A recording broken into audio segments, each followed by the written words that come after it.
अस्सलाम वालेकुम guys. एलिसियो scholarships की कॉल जो है वो आउट हो चुकी है और उसकी डेट्स हैं वो 10 जून से लेके 31 जुलाई तक हैं।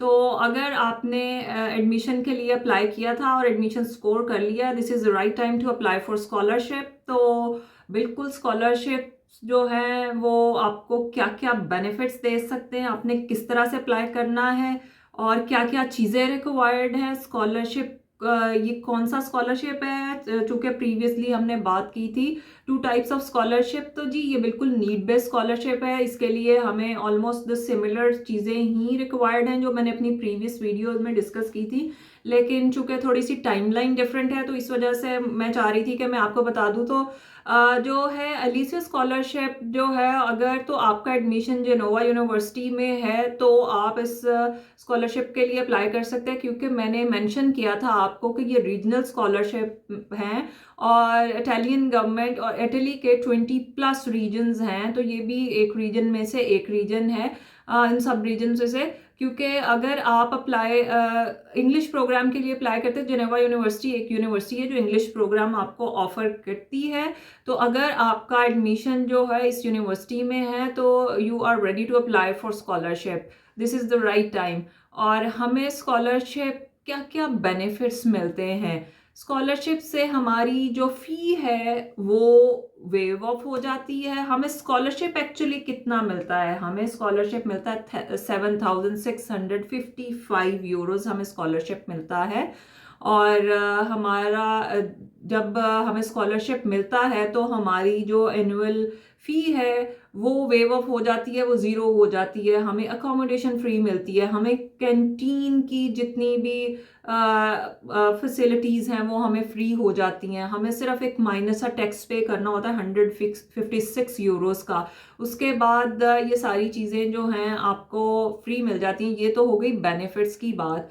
बाकी हमें स्कॉलरशिप को अप्लाई करने के लिए कौन कौन से डॉक्यूमेंट्स रिक्वायर्ड हैं?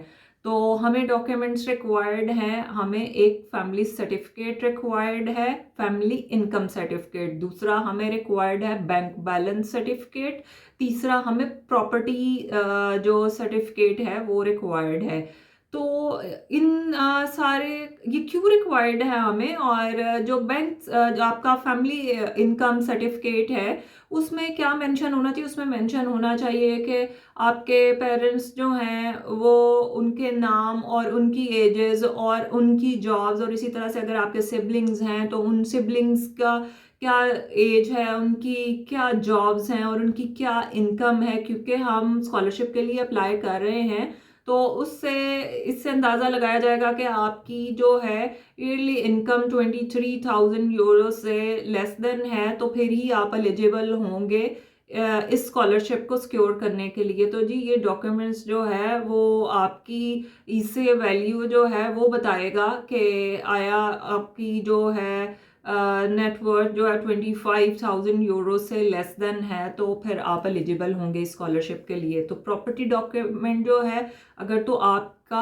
अपना घर है तो उसमें फिर उस सर्टिफिकेट में ये मेंशन होना चाहिए कि आपका घर कितना बड़ा है, क्या स्क्वायर मीटर है उसका और कितनी बड़ी प्रॉपर्टी है, उसकी सारी डिटेल्स और उसकी क्या वर्थ है उस सर्टिफिकेट में मेंशन होना चाहिए। फिर बात आ जाती है आपकी बैंक स्टेटमेंट की, बैंक बैलेंस सर्टिफिकेट की। तो ऑफ कोर्स उसमें आपकी जो है ईयरली इनकम जो है वो पता चलेगी कि जी आपने प्रीवियस ईयर कितना मतलब अर्न किया था, तो क्या आया आप इस पर्टिकुलर स्कॉलरशिप के लिए एलिजिबल हैं। क्योंकि ये नीड बेस्ड स्कॉलरशिप है तो ये जो सारी चीज़ें हैं वो उनसे ये अंदाज़ा लगाया जा सकेगा कि जी आया आप इस स्कॉलरशिप के लिए एलिजिबल हैं या नहीं हैं। तो जब आपने ये सारे डॉक्यूमेंट्स ले लिए और इन सारे डॉक्यूमेंट्स को बाद में आपने क्या करना है, अटेस्ट कराना है। इन डॉक्यूमेंट्स को आप किसी गेजेटेड ऑफिसर से आपने अटेस्ट कराने हैं पहले, फिर उसके बाद जो है आपने इसको आपने इनको फॉरेन अफेयर मिनिस्ट्री से आपने इनको अटेस्ट कराना है, फिर आपने एम्बेसी से इनको लीगलाइज कराना है। तो सम टाइम ऐसा होता है कि पाकिस्तान में कुछ अरसे से कुछ चीज़ें जो हैं बहुत फ्लक्चुएट करती हैं, सम टाइम चीज़ें उस तरह से नहीं हो पाती। तो उसके लिए आपको परेशान नहीं होना, आप बाकी सारा प्रोसेस करें। आप अपने जो है डॉक्यूमेंट्स यहाँ आके भी लीगलाइज करा सकते हैं यहाँ एम्बेसी से, और ताकि फिर जो है आपको अपने सारे प्रोसेस में प्रॉब्लम ना आए। समटाइम हमें हिंड्रेंसेस आ रही होती हैं। अगर लेट्स से आप ये सारे डॉक्यूमेंट्स जो है टेस्ट कराने निकले हो, तो आप कहोगे जी वो अच्छा आप तो वैसे ही हमें फैसिलिटेट नहीं करी, तो आपने गिव अप नहीं करना। इस वजह से मैं मेंशन करी हूँ कि आप यहाँ आके भी करा सकते हो, आप अपने पेपर टेस्ट कराओ, और उसके साथ ही जो है आप अपना एप्लीकेशन जो है उसको प्रोसेस करो। बाकी आप जब यहाँ आ जाओगे तो फिर डॉक्यूमेंट्स यहाँ आके भी लीगलाइज हो जाएंगे। एप्लीकेशन कैसे करनी है? एप्लीकेशन आपने ऑनलाइन करनी है, पोर्टल पे जाके करनी है। मैं डिस्क्रिप्शन में पोर्टल दे दूंगी, और आपने उसमें क्या करना है, अपने पर्टिकुलर्स आपने उसमें ऐड करने हैं। कुछ आपकी एकेडमिक इन्फॉर्मेशन होगी, ऑफ कोर्स आपके प्रोग्राम रिलेटेड इन्फॉर्मेशन होगी, और कुछ डॉक्यूमेंट्स जो कि रिक्वायर्ड होंगे। आपके पासपोर्ट रिक्वायर्ड होगा, ये 3 डॉक्यूमेंट्स रिक्वायर्ड होंगे, और भी जो कुछ भी रिक्वायर्ड होगा आपने उसको अपलोड करना है, और उसके बाद आपने एप्लीकेशन को सबमिट करा देना है, और आपकी एप्लीकेशन हो जाएगी सबमिट।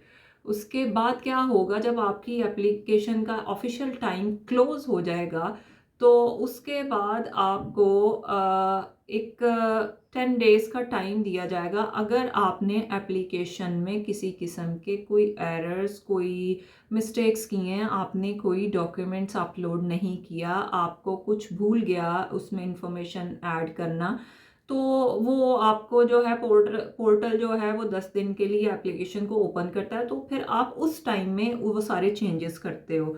उसके बाद जो है आपने उसी तरह से जब एप्लीकेशन दोबारा क्लोज हो जाएगी, तो उसके बाद जो है वो रैंकिंग सिस्टम स्टार्ट हो जाएगा कि क्या आया आप इस स्कॉलरशिप के लिए एलिजिबल हो। वो आपकी इससे वैल्यू चेक करेंगे। वो मैंने आपको बताया वो किस तरह से चेक करेंगे, जैसा कि 23,500 समथिंग जो है इतना एनुअली आपकी इस 23,500 यूरो से इनकम कम होनी चाहिए।